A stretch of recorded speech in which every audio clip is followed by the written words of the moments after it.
Welcome to the Real Happy Mom podcast. I'm your host, Tony Ann, the blogger and content creator at Real Happy Mom, where moms can find encouragement and practical tips for this journey called motherhood.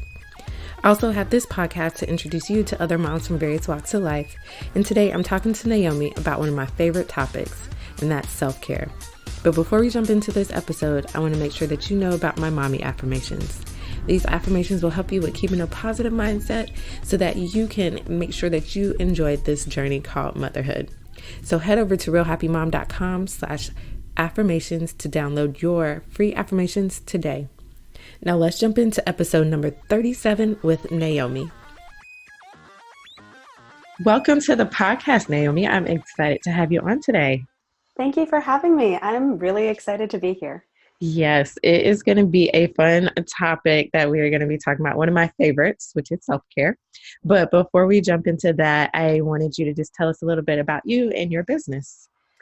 Sure. So my name's Naomi Gottlieb-Miller, and I am a mom. I'm a longtime yoga teacher. And as I became a mom, when I was becoming a mom, I realized that the way that I had been taking care of myself was not healthy. And that was even before, as a yoga teacher, before I became a mom, when I had way more time and, lots more, ability to do that. And I just wasn't. Becoming a mom kind of shifted my focus in my business to, learning how to take better care of myself, but ultimately really empowering other moms to take better care of themselves, and as a result to take better care of the world around them, right? To really transform their lives and the world. Because I really believe that when we take better care of ourselves, when we are paying more attention to how we are taking care of ourselves, we are a lot more plugged in to, what the people around us need, to what the world needs. And so that's what I do. Awesome. Now you touched on it a little bit about self-care. And one thing that I've learned is everyone does it just a little bit different or has a different take on it. So I wanted you to just share what your take on self-care is. Yeah. So I actually think that self-care is really misunderstood in everywhere. I think that a lot of times we have this idea of self-care as being, luxury, like it's something way out of reach. It's something, that we can only dream of, particularly as moms. And at its very root, when you think of the idea of self-care, it's in the name, right? Self-care. It is taking care of yourself. Basic, right? It is anything that takes care of you. So a lot of times that means the really boring stuff that you might not think of as self-care. Really boring stuff, sometimes even like brushing your teeth or, even going to the bathroom. I know that sounds like really crazy, but like how many times have you, because I will volunteer this information to you, but how many times you've been like, oh man, I really have to pee, but first I'm going to do 5 other things, right? Like, oh, yeah. And I don't think that's just a mom thing, but I do think that, particularly if you're a mom and a business owner, which I know you are, and I know that probably a lot of people who are listening also are, we have this idea that our needs are not important, or that they are somehow less important than everything else, whether it's less important than our kids or less important than our business or less important than our partner or less important than, our neighbors even. It's like, we're always at the bottom of the list. And so that's why I sort of say, like, start with the basic things. Are you doing sort of the fundamentals, the basics first? If you're doing the basics, that's good. Now it's time to really go a little bit deeper and say, okay, what really nourishes me? Okay, so my approach to self-care, I should sort of back up and say, my approach to self-care comes a little bit from my studies in Ayurveda, which started around the same time that I became pregnant with my daughter, who is now 6, and sort of looking at self-care from the perspective of there are things that nourish us deeply, right? You resonate with that, speak to us on like a deeper level. And then there are things that don't necessarily speak to us on a deeper level, but actually help us come back into balance. okay, that sometimes we need a lot, but that we don't always gravitate to because it's not natural. It's not that thing that we sort of go, oh yeah, I want that. It's like, oh, that thing, I know it'll make me feel better, but Yeah. So my approach to self-care, like once you've kind of met those basic foundational level things, is saying, okay, well, what really nourishes you? What are the things that you gravitate to that are, maybe a little bit more than brushing your teeth or going to pee when you need to pee or like, eating a couple of times a day, right? What is a little bit deeper than that? So what nourishes you that you gravitate to? And then what are the things that balance you out, that make you feel good, but that you don't always do? And so you don't really need them as often. You don't need them all the time, but it's sort of when, you're in that place of it just being completely pulled out of yourself, right? Or completely off balance, like you're spinning out of control, or you're sinking really deeply into a funk, things that are just sort of exacerbating the state that you might normally be in, if that makes sense. Mm-hmm. So that's sort of like, once you've laid the foundation, it's like, okay, well, now let's look at what's going to nourish me, what's going to balance me, and when do I start applying those? Gotcha. Now, just to make sure that I am with you on what nourishes me and what balances. So, Mm-hmm. of course, I get the basic needs, like brush your teeth, get yourself together, go to your doctor's appointments, that kind of thing. Yeah. So going on a deeper level, things that nourish me, are these more so things that are personal for me that make me happy, or are these kind of like general certain things that either make you laugh or things like that? Well, that's a really good question. And I always try not to go like really deep into the philosophy of Ayurveda in podcasts, because I think it can be a little intimidating, but I will break it down in the basic way. Okay. So we all have basic tendencies, right? Like we all are, the way that Ayurveda looks at it is that we are all composed of different elements, right? So there's earth, fire, water, air, and space. Yes, air and space are two different things, but they're close enough, right? And each of us has a different concentration of those things within us that cause us to act, behave, move through the world in very specific ways, right? So like some people, for example, are inclined to be a little bit more fiery, right? A little bit more intense, people who might be really strong leaders, or people who are really bold, but also who can be a little bit arrogant sometimes, Mm-hmm. right? Like, and on the other end of the spectrum, you might have somebody who's incredibly creative and, like has lots of ideas and, is, just in general, like, often kind of happy, like a person that like makes friends easily and connects to a lot of people, but because of that isn't super grounded, like that their tendency might be to be a little bit see or a little bit disconnected sometimes, like way up in their heads a lot of the time. And then there are other people, so these are like, I'm sort of describing the three types in Ayurveda, the three sort of general types that people are classified into, generally speaking.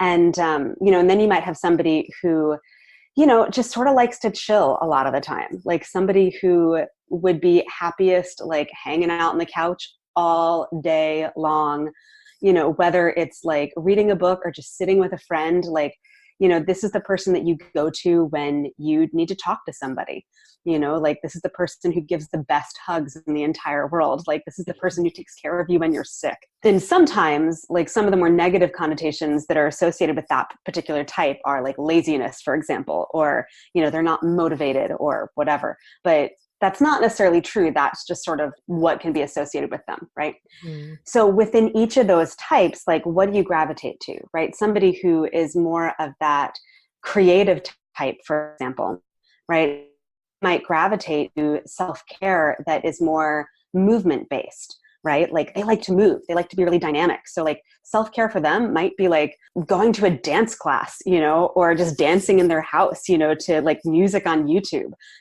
or it's like all of a sudden they're like, I want to paint. It'd be awesome to paint right now. And that's self-care for them, right? Whereas like the person who is really fiery and intense is like, I don't have time to paint. I need to go run a marathon, like I need to go do something hard and challenging. Like I want to, get my blood pumping and I want to feel like, the burn, and so they might, go boxing, they might, their self-care might be like, boxing, or their self-care might be like organizing their closets.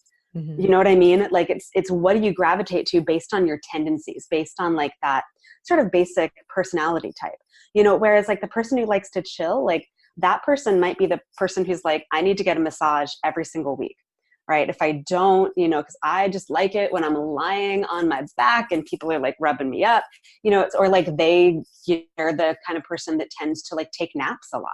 And that's their self-care. So that's the sort of like nourishing self-care that I'm talking about, right? Where it's what do you gravitate to? Like you can probably think of things that you're like, oh, I totally gravitate to this all the time. This is what I do.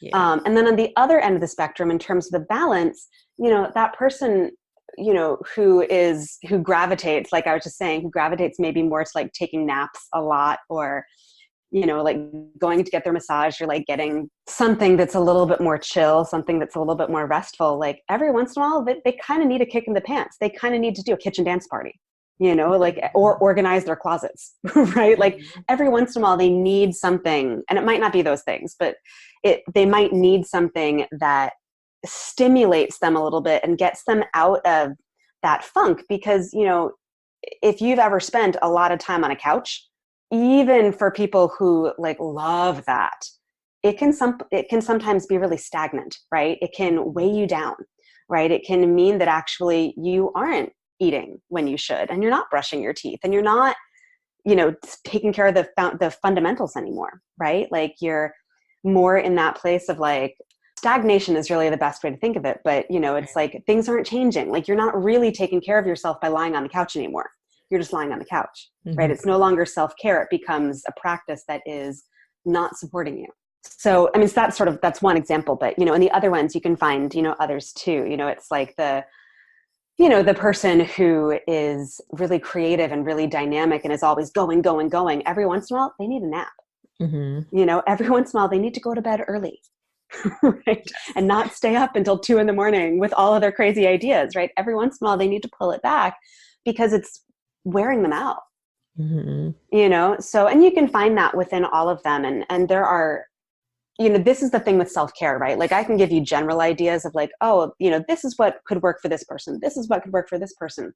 While there is a lot of science to it in terms of like, not necessarily what's the opposite, but what shifts those gears, it's more a matter of like knowing that about yourself, knowing which camp you might fall into a little bit more, knowing that what is something that appeals to you a little bit, like you're not completely opposed to it. It appeals to you a little bit and it's going to make you feel good, but you're not choosing it right now, Okay. So for the person who's like lying on the couch, it might not actually be a kitchen dance party. That might be too much for them. It might be like getting up and taking a walk around the block. So like the other piece for self-care for me is like, it's not about taking these massive leaps into something that is radical and different. It's like, how can you take smaller steps to make it happen? Because the smaller steps are really what lay the foundation, right? Like not the huge, gigantic, I'm going to go get a massage today. And then you never do it again. Small steps. So Gotcha. That was a really long answer.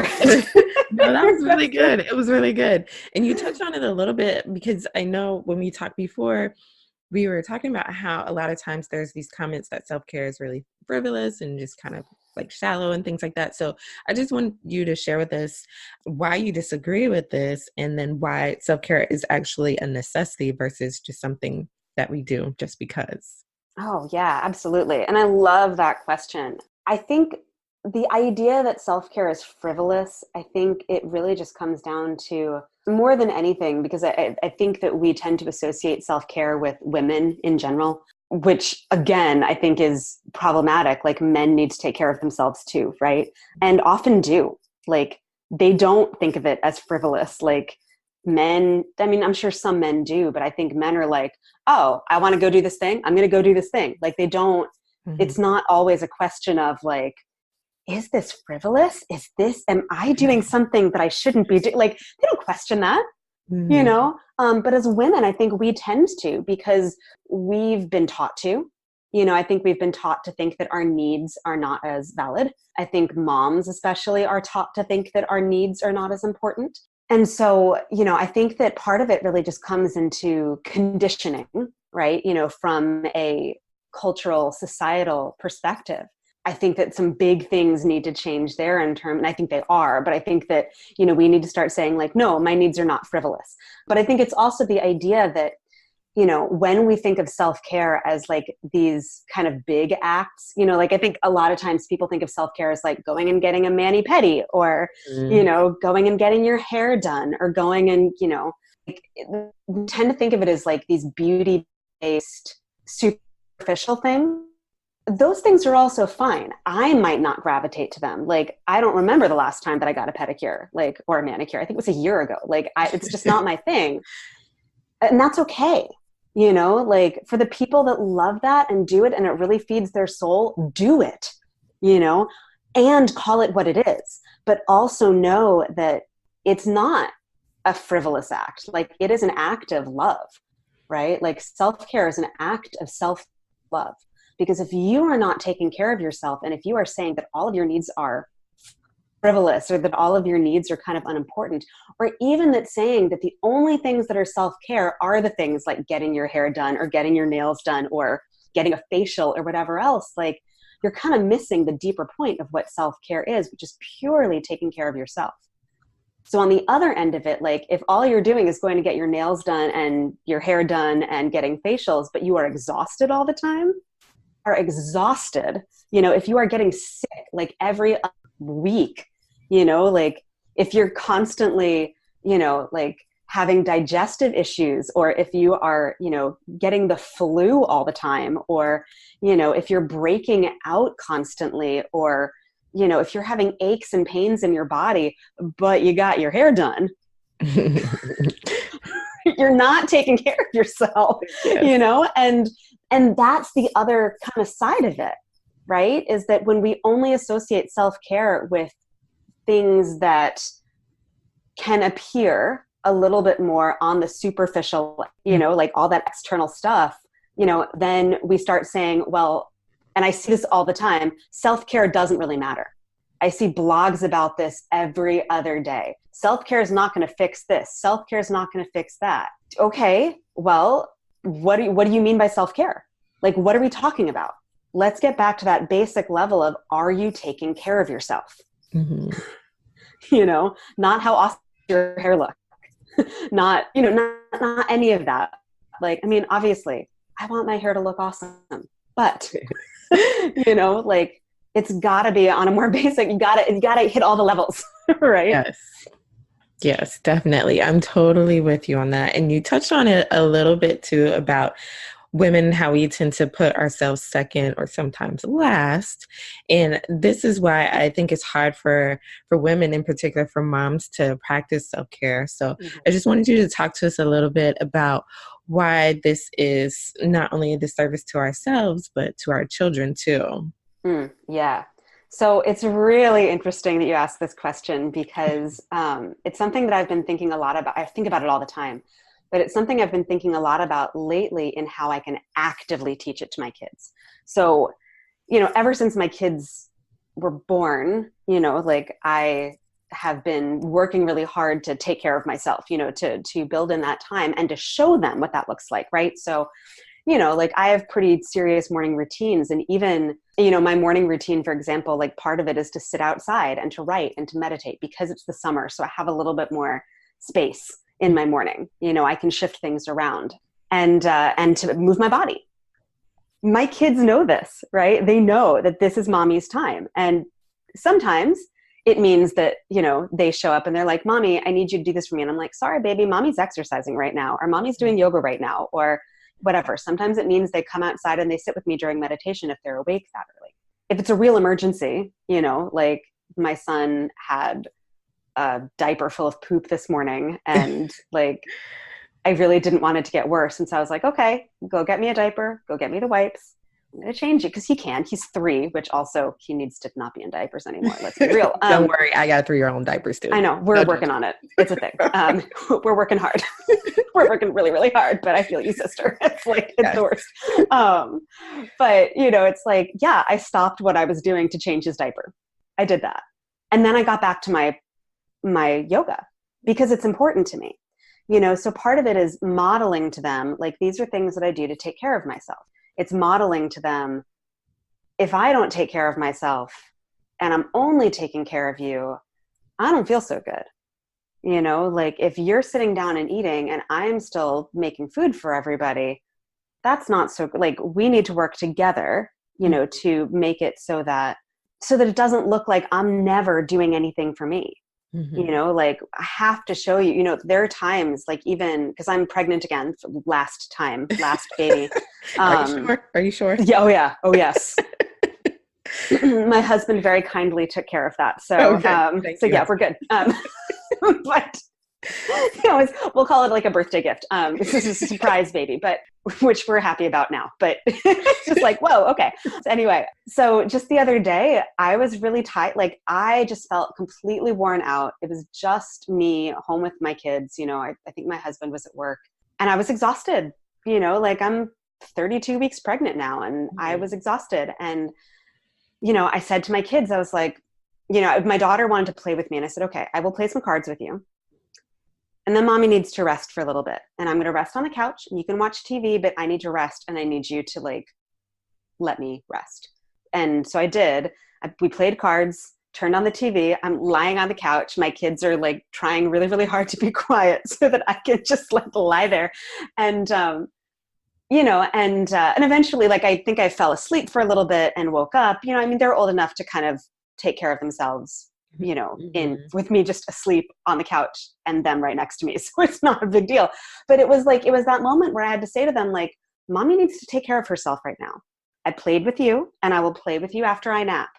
My body's tired. I'm growing a human being. Like, I need a minute. And so that's part of the way that I do it. But since you asked, one of the things that I've really been wanting to do lately is to sort of create, like, a little self-care chart for them, in particular for my daughter. Like, my son he's 3. So, like, there's still some things he doesn't, he's still learning. Mm-hmm. But for her, I want to create, like, a little chart of, not just self-care, but, like, things that we can do during the day to take care of ourselves. Right? So what's something that you do for your body during the day to take care of yourself? What's something that you do for your mind? What's something that you do just to feel good? And then what's something you do to help other people? Right? So thinking of it like as chores or whatever. And so I want to create, like, a little chart for them. And I haven't done it yet, but it's on my list of things to do because I feel like kids need something much more tangible, right? It's sort of like, you can't say to them, stop that. You have to say, don't do this to me, right? You have to be a little bit more clear, or even more, you can't just say, I don't like what you're doing. It's stop what you're doing because, right? Like, you have to, be a lot more clear. And I think that particularly with something like this, giving them the direction of, this is something that you can do for your body during the day for you, just for you, right? This is something that you can do for your mind, just for you. This is something that you can do just for you. And then this is something we do for each other, right? Like, every day, one of my chores is I make food for you. That would go in that little square for me, right? And, like, I do the laundry sometimes. My husband does it too. Like, there are a lot of things that we sort of share. But, these are the things that I do to help you out or to help daddy out or to help your brother out, right? These are in that corner. But this is what I do for my body. This is what I do for my mind. This is what I do for my heart. And just sort of giving them that structure. So that's something that I think also, particularly as your kids get older, is a thing that you can do to just really say to them, like, your well-being matters, from the time that you're little until the time that you are, little again, like, when you, like, through all stages of life, taking care of yourself matters. And this is how do we do it? That one's really good. Now, I see that you have a really good resource that you're gonna put together, and I can't wait to see it. It's going to happen. It It's going to sounds happen. really, really good. I really like that one. But I just wanted you to give us one practical way that we can implement self-care for ourselves as moms, because I feel like a lot of times we just kind of get overwhelmed with everything. But Mhm. what is one way that we can start implementing self-care today? So, one way that's really basic, because I will always go back to like, what do you really need the most? Like, what is the thing that will make you personally feel better? Because it's really hard to generalize, like, what will make all moms feel better everywhere. But the one thing that I would say is really just if every mom can just step away from the chaos for 5 minutes and like take a few deep breaths, eyes closed, like take a few deep breaths and just connect in, and then ask yourself the question, what do I need? Like, what do I need? So it's literally just like right now I'm sitting in my laundry room because otherwise you'd be able to hear my kids in the background. So I'm sitting in my laundry room, but it's a small room and it's quiet and I can close the door. It's not the bathroom. Because I think we do that a lot. We go to the bathroom and we're just like, I'm going to shut the door, I'm going to lock it, but they can come in, and they do come in to the Oh, bathroom. yes. They do, but I don't think it's so much an act of like, what is one thing that all moms can do so much as like, if you can step outside for a moment, like whether it's stepping into the laundry room or stepping into your backyard or going up into the attic, if you have an attic, going into the garage, sitting in your car, somewhere where you can like step away. Mm-hmm. Close your eyes and just take a few breaths, like, and ask yourself, like, what do I need? Just on a really basic level, like, what do I need? That one's really good because I don't think I ask myself that enough until I get to that breaking point where I'm like, Yeah. Well, so, yeah. And I think that's so normal. Like, mm, I think that I do too. I mean, honestly, like I do too. And even though I have the tools to, and I've gotten a lot better about it because of it, like every once in a while, yeah, I get to that breaking point too, where I'm just like, hurrah, like Hulk mom, I'm just like yes. throwing, like it's just, but because we all like, I mean, let's be real, like motherhood is hard. Our kids push us over the edge, like, Mhm, and that's going to happen no matter how much self-care you do, mhm, right? No matter how awesome or amazing at like taking the time for yourself that you need, like your kids are going to push you over the edge every once in a while. mhm. The question is more, can you reel yourself back in? Right. And do you have the tools to like sit with your kids and be like, I'm sorry, mommy's not doing such a great job of listening to herself. Or I yelled, I know it sounded scary. I didn't give myself a chance to take a breath. So I'm going to take a breath right now. And Mhm. like that's something that I do with my kids all the time. Like if I explode at them and I like lose my temper completely, like, and I know it, like one of the things that I'll do is I'll do exactly the thing that I just said for all moms, which is like, take a breath, ask yourself what you need, Mhm. and so in that moment, even if the moment has already passed where I could have made the better choice, it's like, okay, I'm going to take a breath. What do I need? I need to be compassionate, like for myself, because I make mistakes and I'm human and I deserve forgiveness for the mistakes that I make. But I also need to be compassionate to my kids who I just scared the crap out of, So like, okay, so I think that act in itself, I think is really helpful on all levels. There's one other thing that I do, and I have a video of this on my YouTube channel, and it's a really simple meditation, and it's actually part of my own morning routine, and I'll share it now. But you can, if you want, you can put the link in the show notes. It's really Yes, like, it's definitely. very simple. And it's not, I can't even take credit for this. I got this from other people, but I use it a lot. And I use it in journaling. And you can do it as a meditation or as a journaling, but I do it every day. And I ask myself every morning, what is one thing that I can do today that will make today more easeful? Like one thing that I can do that will make today more easeful. And it can be all kinds of things. Like there's no wrong answer there. Mhm. I'm trying to think back to what my answer was for today. And I think my answer today was like, it's probably something like stay focused and act with intention or something. It was like stay on target. Don't let yourself get sidetracked. So that first question, what is one thing that I can do today to feel more ease? Second question is, what is one thing I can do in this moment to feel more ease? Okay. And then the third one is, what is one thing that I can let go of to feel more ease? So it's like, what's one thing I can do today? What's one thing I can do in this moment? And what's one thing I can let go of? One thing I just don't need. Okay. So that I feel more ease. Mm-hmm. And like I said, I use that as part of my journaling in the morning. I don't do it as a meditation as often anymore because I've incorporated it into a different practice. But as a meditation, it's really simple and it literally takes like less than 5 minutes. So it works really well with that like 5-minute break that any mom can take. Like I'm just going to step out. I'm going to ask myself these questions. What do I need? And what I find is that asking myself those questions gets me a lot more clear about how I can move through my day in ways where I can take care of myself, but also in ways where, I can just be more skillful with my actions. Nice. Yes, I like that a lot. And I'll definitely include that in the show notes because I think that's something that I can do myself too as well. I do more of the gratitude. So like I'll write down 10 things that I'm grateful for. And some days it's really like superficial things like I'm grateful for air conditioning and pink shirts and random stuff. And then other days it's a little bit more deep. But I like this one too because this really will get me a little bit more centered and make my day a lot easier. So thank you for sharing that. Oh, you're welcome. Now, Naomi, one question that I ask all of my guests is if you could have any superpower, what would it be? I love that question. And I think I answer it differently every time.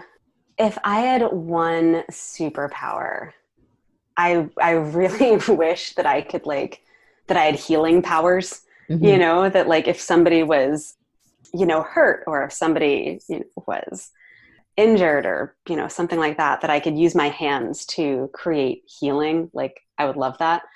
I would love to be able to just spontaneously make things grow because I'm terrible at, like, I really want to have a garden, like a food garden in my backyard. And I cannot, like, I can't even keep herbs alive sometimes. Like like I can keep like non-food based plants alive. Like I've got plants all over my house, but like food plants, like I'm terrible at, and I'm just like, I just want things to grow. That'd be pretty cool. I don't want to read minds. Do you know what I mean? Like, I wouldn't want to be able to read somebody's mind or to be invisible, like, because then you find out things that you don't want to know. Yeah, that's not good. That's the worst.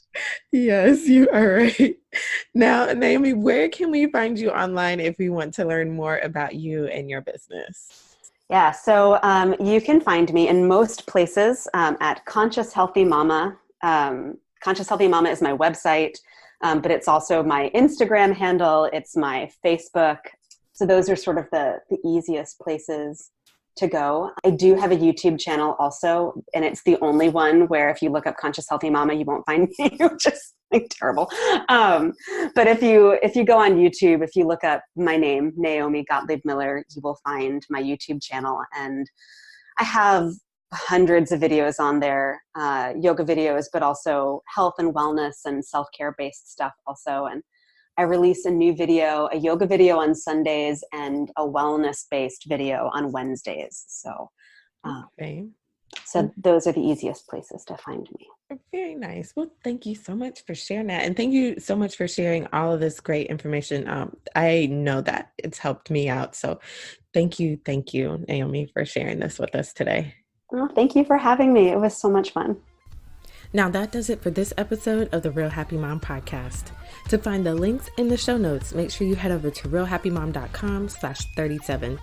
There you'll find a complete blog post of everything that we talked about in this episode, as well as the links that Naomi mentioned. And do me a favor, if you found this podcast useful, hit subscribe so that you can be notified of the next episode that is coming. And next week, we'll be talking to Cherry all about rediscovering ourselves.